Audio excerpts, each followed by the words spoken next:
Yeah, good evening, everyone, and I am honored to be part of this panel here of the August members here, the very experienced and professional speakers.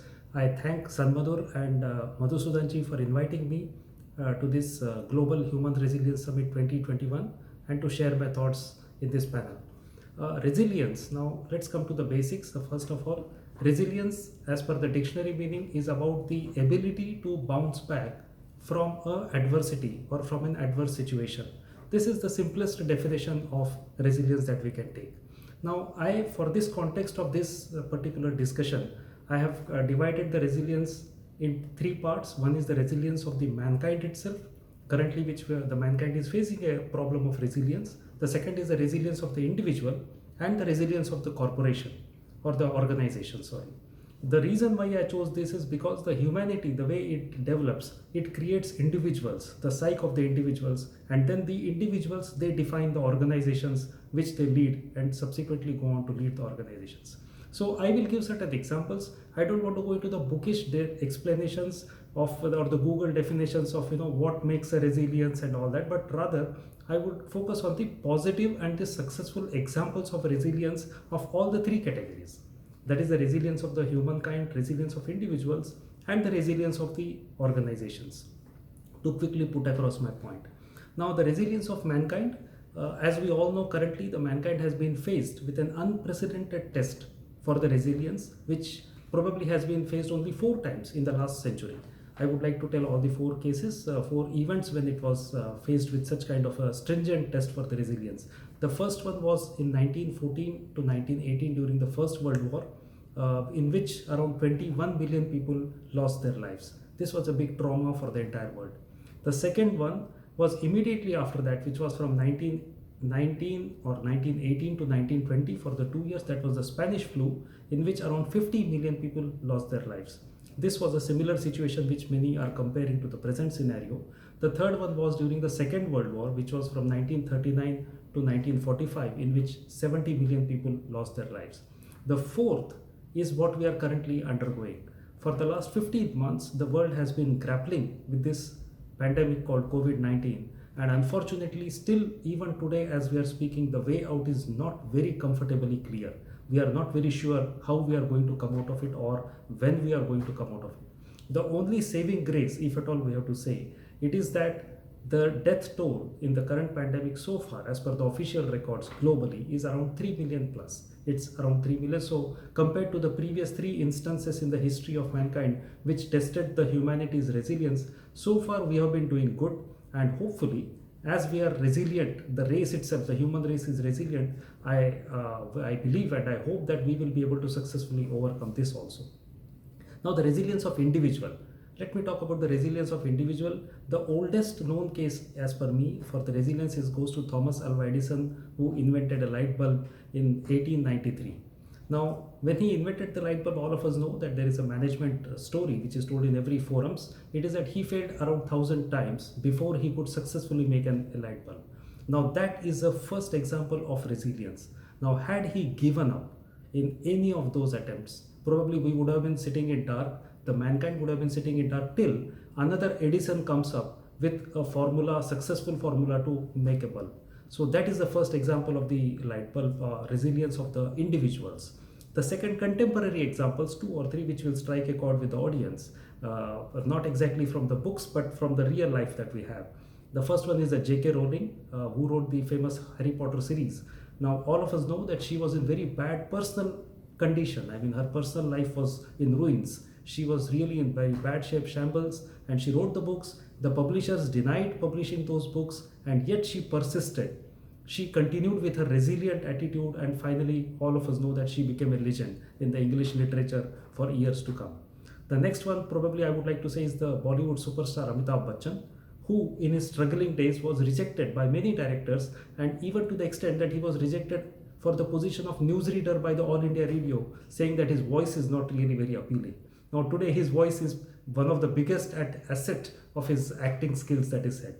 Another example is of Mahendra Singh Dhoni, the legendary Indian cricketer, who worked as a train ticket examiner in the Ranchi Jharkhand railway station, Kharagpur railway station. for 3 years before he could really get it big into the Indian cricket. Now, having all the cricketing skills, still to work as a train ticket examiner for 3 years requires tremendous amount of resilience that is required, so that have the self belief, has the confidence, the positive vibes, all these definitions, and then to come back. Coming to the current situation, today we are seeing millions of students all over the world. They have taken up to the online studying in the classes. They had no idea about how the computer, how the screens or the mute, video on and off and all, but they have got adjusted to it. Thousands or hundreds of thousands of teachers, they have learned how to conduct the online classes. And again, millions of employees have started working from home. Now, just now in this discussion, few minutes before, Dr. Reena has been emphasizing on the ergonomics. We all sat straight postures and all. I can vouch, unfortunately, not very proudly, but say that 99% of the students, teachers, and the employees, when they work from home, their ergonomics is matching with what is required, even by 10%. None of them would have a chair which conforms to this kind of standards. Their lighting arrangement, their environment, their indoor air quality, their noise levels, lighting levels, the lux levels, which we all talk about, nothing is there. But still they count on, they continue on for 1 year, for 15 months, for 18 months now. It has been going on. That is a successful story of how resilience has driven the world as at an individual level in the last few months. Now, coming to the resilience of the organizations, because this is also important. This finally leads to the organizations. I will just take another 3 very good examples of the adversity and the resilience that they created the history for themselves. It is about the General Electric. The General Electric company, we know GE as we call it popularly, a very popular company. It was formed in 1893, and this company was incepted or formed when the business was down by almost 40% for almost 60 months across the US. Now, this was not a very favorable or a healthy environment to start a business, but the company has not only survived for complete 1 century and going strong. Last year, it has recorded a staggering revenue of 95 billion US dollars. That was the business it has done. The second example I would take is of General Motors. General Motors was launched in 1908, and when the business was again down by 30% for almost 13 months, and then it has again survived for complete 1 century, and its revenue last year was $137 billion. The last example in the corporations or organizations is of Disney, the world famous Disney, where every parent would like to take his children to for fun and frolic and vacations. The Disney was started in 1929, which was just before a 4-year Great Depression of 1930s, and it survived still, and its revenue last year was 70 billion. Now, all these examples show that even in the difficult times, even in the adverse situations, people can still come up and prosper. And to take the example even the further, the IT giants such as the IBM, HP, and even Microsoft, they were launched during some kind of a crisis. If we go in more detail, probably we can know about it, but in some other time. Now we are running short of time. Now, today also we are experiencing some unprecedented times like this. There is adversity, there is a gloom all around, but there is a silver lining. There are certain industries which are really shining, which have made handsome profits, huge profits, which are the industries like the e-commerce, the home entertainment, the video conferencing. The Zoom has, for example, recorded 300% growth in the last 1 year. Amazon has been on a recruiting spree for the delivery agents and what's not. So these companies are growing very fast, everything. Now, when the pandemic struck, one of the important statistics, it also shows that only 11% of the Fortune 500 companies were geared up to meet the challenges thrown by this pandemic. That is the reason for that is because the business continuity plans, the disaster recovery plans and all that, they did not even think of a pandemic as a part of their plan, because pandemic was something like not going to be. But now hereafter, it is probably, as we all saw in the discussion, we need to be prepared. For how long, we don't know.